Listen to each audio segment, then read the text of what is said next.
never forget when I first started buying important color here besides rubies, emeralds, and sapphires, which mine were small. When I found the new spessartite garnet finds and the Pakistani peridot that I had never seen before. And they were such a gorgeous color. And I took a chance and spent so much money on it for me back then, which was probably about $20,000, which was an unbelievable amount of money for me to spend on colored gemstones. And I sold them all right away. Every single gemstone is its own personality and its own everything. You cannot go somewhere else and say, I saw that ring just like that, but it's cheaper here. It's not possible. The discretion is different with consumers. They want something unique. They want something that's one of a kind, and color can provide that. I think that right now is a particularly good time for colored gemstones because the millennial market, with those of us who are growing up now and coming into our own, there's a lot of interest in jewelry that feels personal and unique. And I think a lot of people are discovering that color is the way to find a piece that is truly special to them, that makes it feel like their own piece of jewelry and not something that everybody else has. So definitely a good time for color.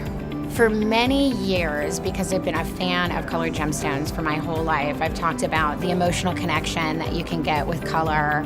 And I really meant it, but to a degree, I might have been paying a little bit of lip service because, that's what people tell me. Until very recently this year, I made my first significant purchase, and I'm not at all surprised to tell you that it was a colored gemstone ring. I really do emotionally connect to that particular gemstone, and I feel that when I'm looking at the jewelry of all of the designers that I love, I really initially connect with the color, and then from there my focus shifts to the design around the color. I believe that colored gemstones should be sort of the center of most of the jewelry designs, at least in my design.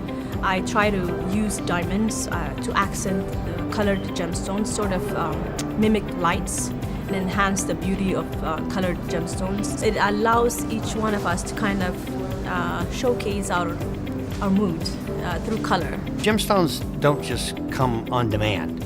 Even with diamonds, although you can routinely order particular qualities of diamonds and things like this, they're all natural treasures that come out of the ground, and certainly colored gemstones and cultured pearls don't just come on the market by demand. They come out gradually. You coax them from the earth in Ethiopia and Tanzania. Wherever these gemstones are coming from, they start out from the ground. And that happens sporadically through the course of a year or many years. But when there are new finds, when material is coming on the marketplace, people like to have it to hold it until they get here, because this is where all the interest in colored gemstones is.